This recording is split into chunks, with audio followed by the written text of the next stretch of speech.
Muy buenos días, niños. Bienvenidos al lunes 10 de agosto, donde reanudamos nuestras clases en línea.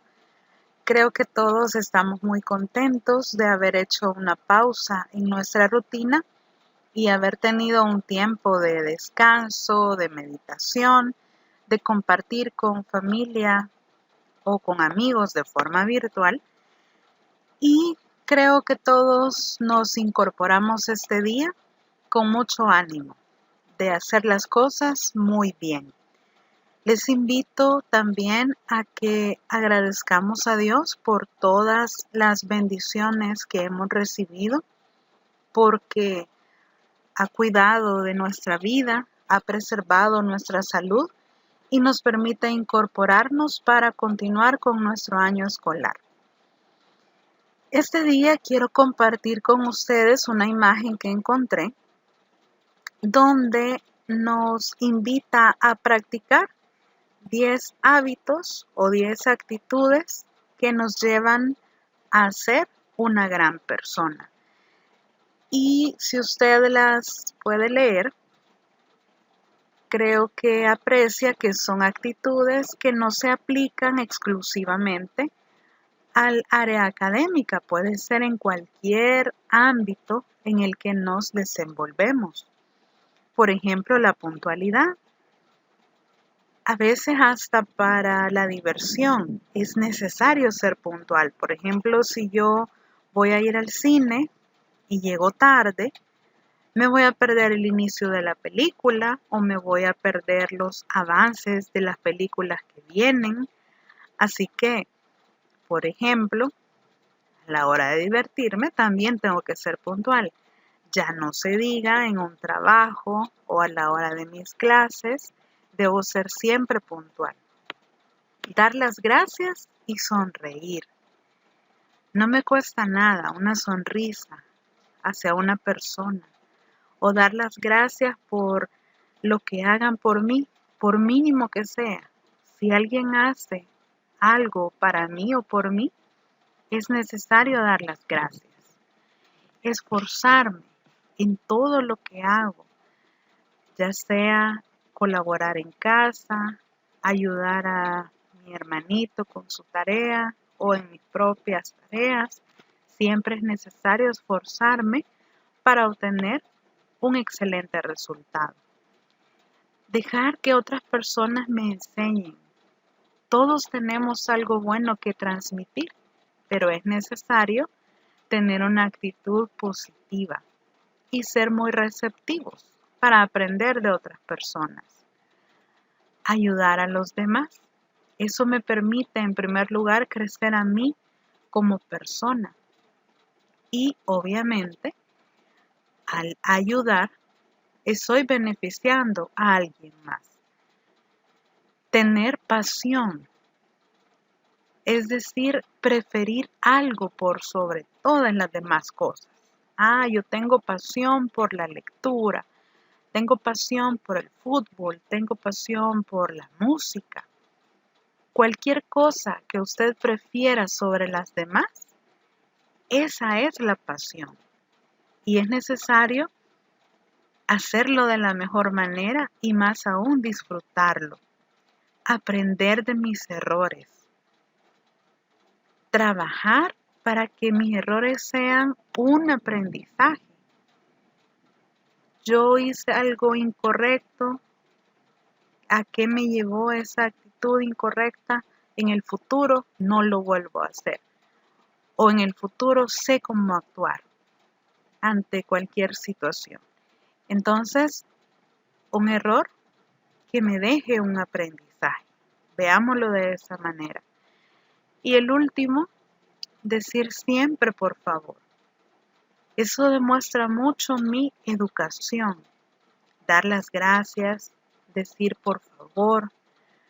Le podemos incluir también por acá saludar. El saludo es muy importante. Es algo que en el colegio lo inculcamos y lo practicamos a diario, ¿verdad? A cualquier persona que nos encontremos es necesario saludar. ¿Qué mejor manera de empezar el día saludando sonriendo, dando las gracias y pidiendo las cosas por favor. Así que por favor, les pido que comencemos con el desarrollo de los contenidos y desde ya le deseo un excelente día, una excelente semana. Aproveche cada una de sus clases, pregunte a los maestros, siempre estamos pendientes de sus comentarios, de sus preguntas en el chat. Yo le invito a que lo haga. Y si tiene evaluaciones esta semana, le deseo lo mejor. Yo sé que usted ha estudiado con mucha pasión, así que sus resultados van a ser excelentes. Comenzamos con el contenido de este día. Este día recordaremos algunos aspectos muy importantes sobre el teatro barroco y específicamente algunas innovaciones que Lope de Vega hizo a la forma de hacer teatro y que hasta el día de hoy se siguen practicando de la misma forma. Es indudable que en el siglo XVII el género literario que tuvo mayor realce fue el teatro, y esto se debe en gran parte a todos los cambios que Lope de Vega hizo y que algunos otros dramaturgos continuaron en sus propias fórmulas teatrales. Lope de Vega marcó una gran diferencia en la forma de hacer teatro clásico y en la forma de hacer teatro a partir del siglo XVII. Tanto así que su nueva forma de teatro recibe el nombre de comedia nueva. Lope de Vega es conocido fundamentalmente como un autor dramático por las nuevas fórmulas teatrales que incorporó. Se le ha considerado el creador de la comedia nacional. De forma general, escribió alrededor de 1500 obras teatrales. Lastimosamente se conservan únicamente 300 de ellas. Todas estas obras reflejan las características del teatro barroco y todos los cambios que Lope de Vega hizo al teatro del siglo XVII en comparación al teatro anterior o al teatro clásico. Por todas estas innovaciones y esta aceptación que tuvo su fórmula teatral, a él se le considera el creador de la comedia nacional. Prestemos atención a estas dos expresiones, espectáculo de masas y comedia nacional. ¿Por qué? Porque son términos que hacen alusión a que en el siglo XVII el teatro fue pensado para todas las clases sociales, no únicamente, como había sido en siglos anteriores, solo para la clase alta o la clase media, sino que en el siglo XVII, con todo lo que Lope de Vega introdujo, las personas se sienten identificadas y aceptan la fórmula teatral de Lope de Vega porque ven reflejado en una dramatización lo que quizás ellos viven día a día. Las circunstancias económicas, políticas, sociales, amorosas incluso, las ven representadas y se identifican.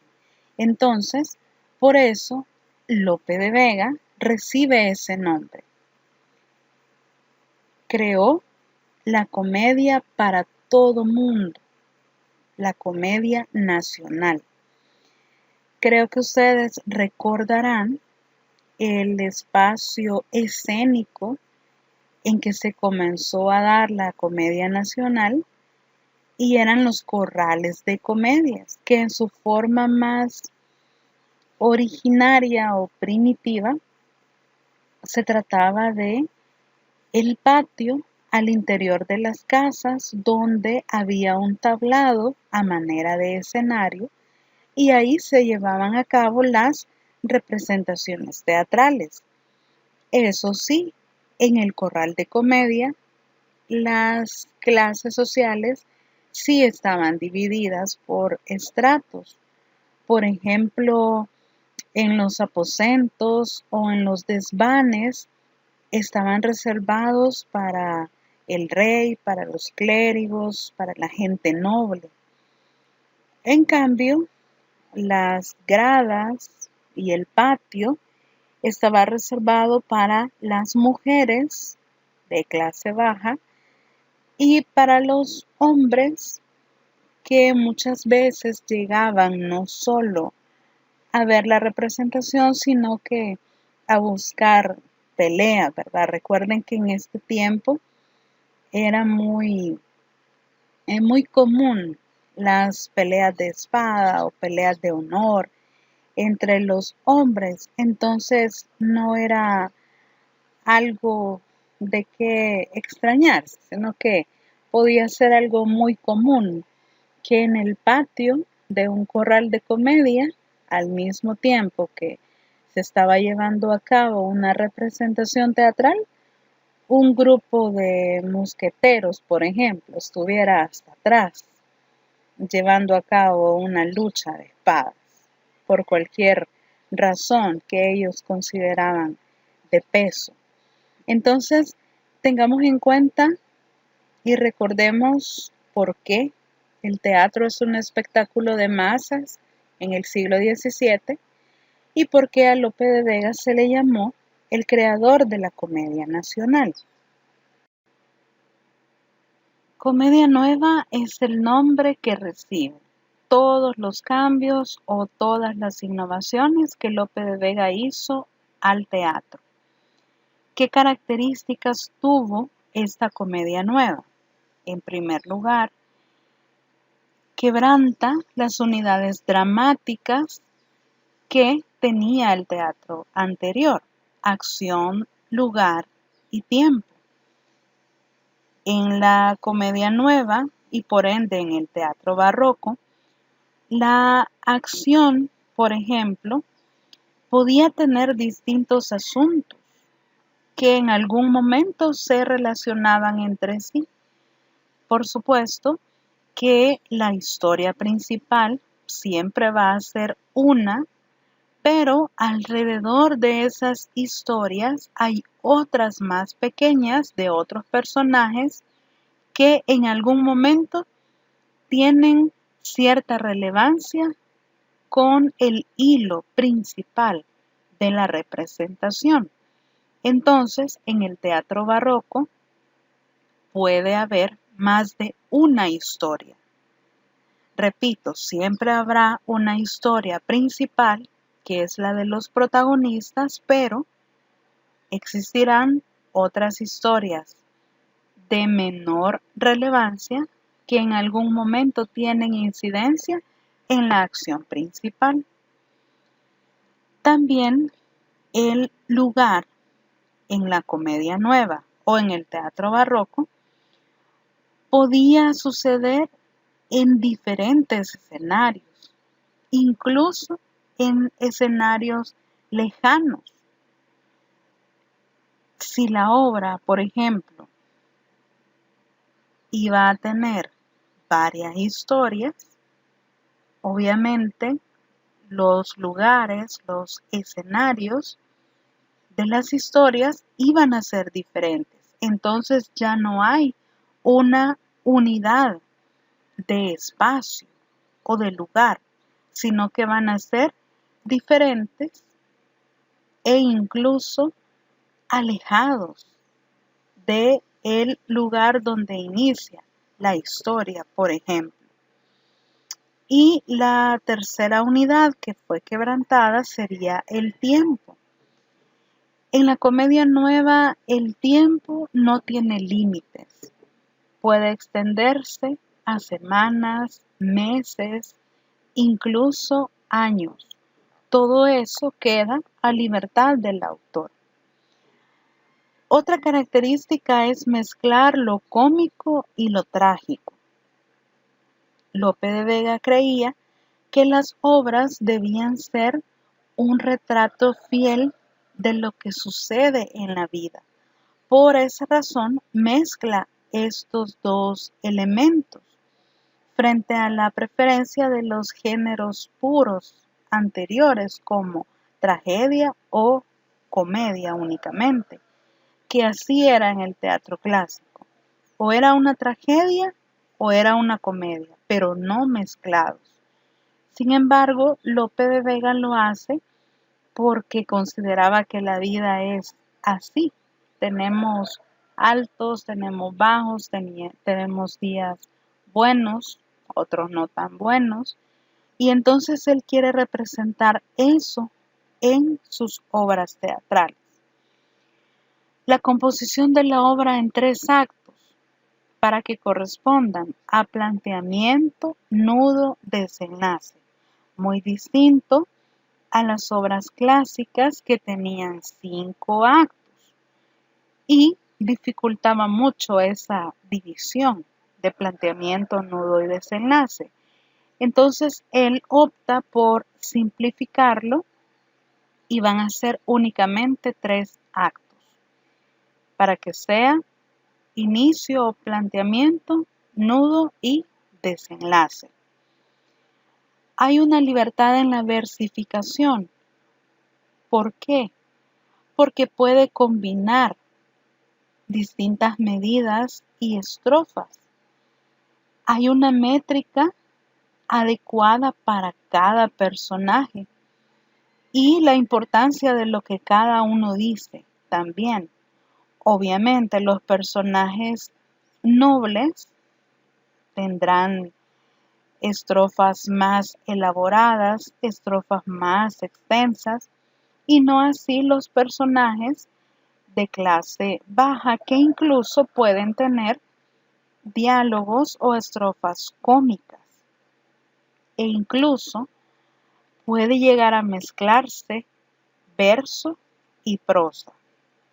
Esto puede ser a la creatividad del autor. Combina la calidad literaria con la capacidad de atraer al público, es decir, se interesa por llegar a todas las personas, incluso a las clases medias y bajas, pero sin dejar de lado el decoro, el gusto por la buena práctica en el teatro. Entonces va a combinar ambas cosas, la calidad con la cantidad de personas que estarían aceptando estas fórmulas teatrales. Los temas principales son el amor, la honra, exaltación de la monarquía, defensa de los valores religiosos. Todos estos temas son dominantes porque el teatro se convirtió en un instrumento para la defensa de los valores, digamos, religiosos y también valores morales. En muchas de estas obras de la comedia nueva se ve, por ejemplo, que el rey es la máxima figura de la escala social y representa el principio de autoridad. Siempre interviene para restablecer el orden y la justicia. Por ejemplo, también hay obras donde se vinculan aspectos religiosos como la devoción a la Virgen, a los santos o a los milagros, por ejemplo. Y también son temas dominantes porque se considera que la honra no es heredada, sino que se merecía o se alcanzaba e incluso se daba a defender con la propia vida. Y pues al ser algo que yo tengo que conservar y defender, podría perderse, por ejemplo, por una mala acción, por ser cobarde, etcétera. Y entonces cuando eso ocurría era preciso recuperarla.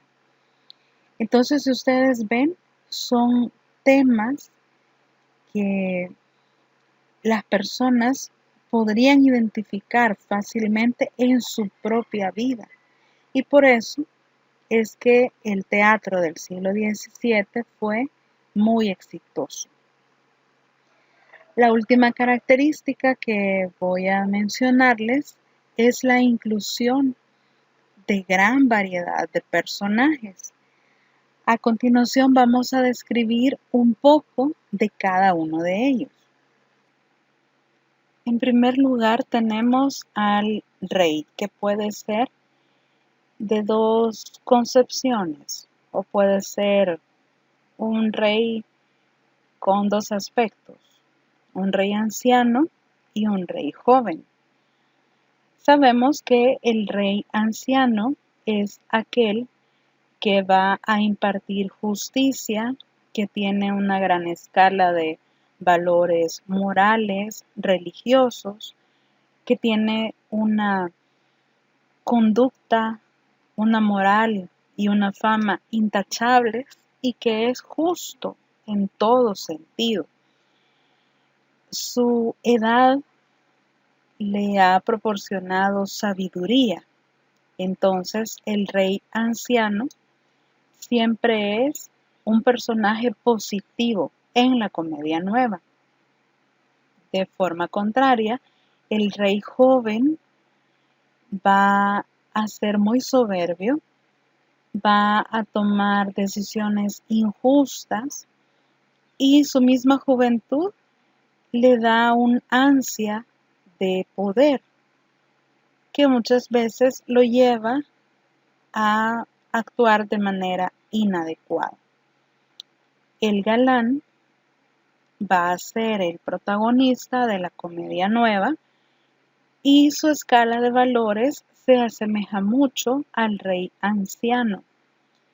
Siempre está enamorado de la dama y pretende defender su honor. El galán siempre va a ser un personaje positivo en la comedia nueva.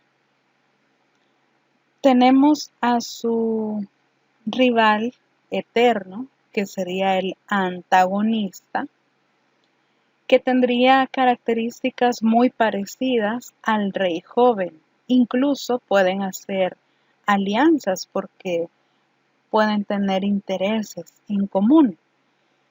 Un antagonista, posiblemente en algún momento, sus acciones o el resultado de esas acciones se vean favorables, pero solo es en un corto periodo de tiempo. Al final, siempre termina triunfando el bien y los valores morales o religiosos que la obra quiera transmitir. El barba es el padre de la dama y tiene características en común con el rey anciano y con el galán. A él le interesa mantener el honor, la honra y hacer bien a los demás. Por supuesto, cuidar a su familia y está siempre dispuesto a colaborar con el rey anciano.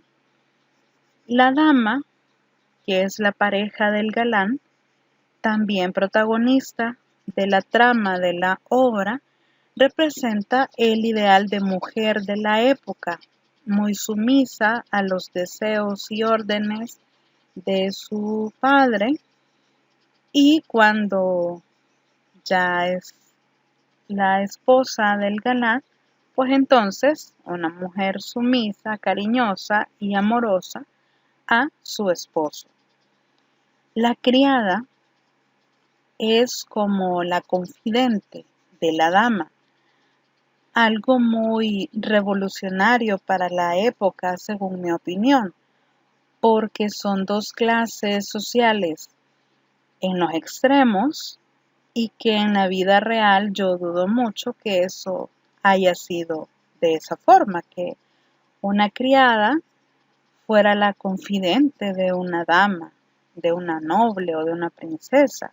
Realmente no creo que haya sido una práctica común, pero como recordemos que el objetivo del autor era que las personas se identificaran y también hacer hasta cierto punto un cambio en la forma de ver la sociedad, creería yo que es el motivo por el cual se da como esta unión de esas clases sociales, que la criada sea la confidente de la dama e incluso le ayude en ciertos problemas amorosos que la dama tenga. La criada siempre la aconsejaba, bien o mal, pero era un consejo, y la dama la escuchaba. Y por último tenemos al gracioso o donaire, que es la pareja de la criada. Entre ellos siempre había una relación amorosa y el gracioso o donaire es el confidente del galán.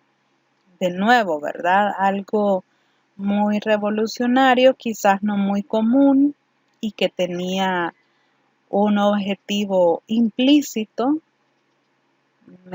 Yo me lo imagino así, que era un objetivo que el autor tenía para ir ya dejando de lado esa discriminación hacia las clases bajas.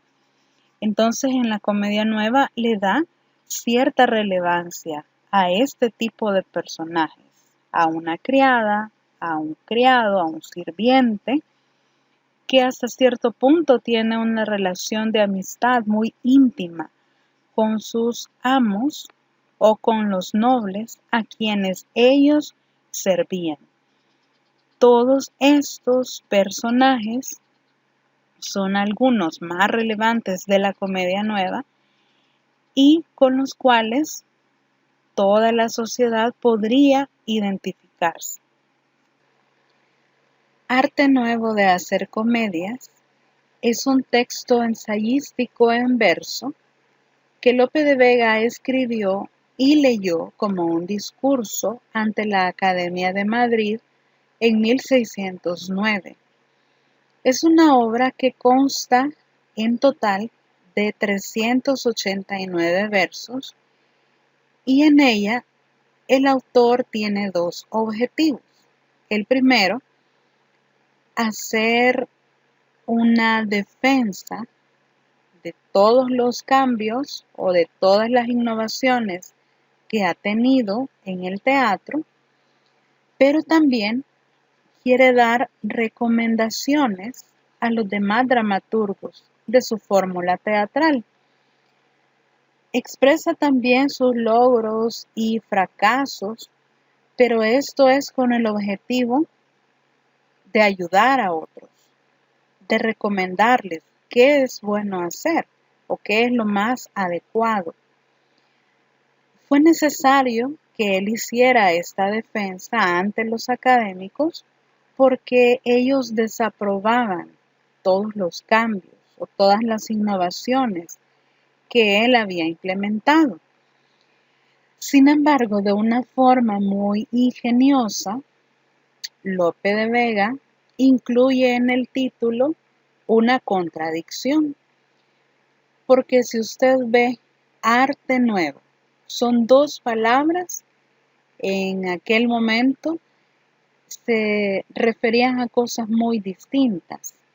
La palabra arte estaba reservada para aquellas obras que mantenían las normas clásicas. Y cuando Lope de Vega utiliza el adjetivo nuevo, está sugiriendo la posibilidad de superar esas normas que ya estaban establecidas. Entonces, estaba diciendo que él sí había creado algo que podría llamarse arte, pero que era diferente a lo que ya estaba establecido, y era algo no solo diferente, sino que mejor, porque el público se identificaba, porque el teatro había revolucionado y ahora se consideraba un espectáculo de masas. Aquí hay 4 fragmentos de El arte nuevo de hacer comedias de Lope de Vega. Creo que le sonarán conocidos porque son de los que anteriormente hemos analizado, hemos discutido, hemos hablado a qué se refieren, y usted puede leerlos y observar que, por ejemplo, donde dice en el acto primero ponga el caso, en el segundo enlace los sucesos, de suerte que hasta el medio del tercero apenas juzgue nadie en lo que para. Puede apreciar que ahí hay 2 recomendaciones. Primero, está diciendo que es mejor dividir la obra en inicio, nudo y desenlace, que recuerdan eso también es una característica de la comedia nueva, y también está diciendo que el final tiene que ser impredecible o tiene que ser un final sorpresivo. El segundo fragmento que voy a leerle, donde dice: yo escribo por el arte que inventaron los que el vulgar aplauso pretendieron, porque como las paga el vulgo, es justo hablarle en necio para darle gusto. En este caso, recordarán que es una justificación. En otras palabras, está diciendo que a él lo que le interesa es recibir el aplauso de las personas de clase baja. En este caso, vulgar aplauso no sería un adjetivo, sino que está hablando del aplauso de las personas del pueblo, de las personas de clase baja, que es el público que realmente a él le interesa. No así el público del teatro clásico, ¿verdad? Del teatro anterior, sino que a él le interesa llegar a la mayor cantidad de personas, especialmente de clases bajas, porque su teatro representa actitudes, cuestiones o problemáticas cotidianas. El tercer fragmento: los casos de la honra son mejores porque mueven con fuerza a toda gente.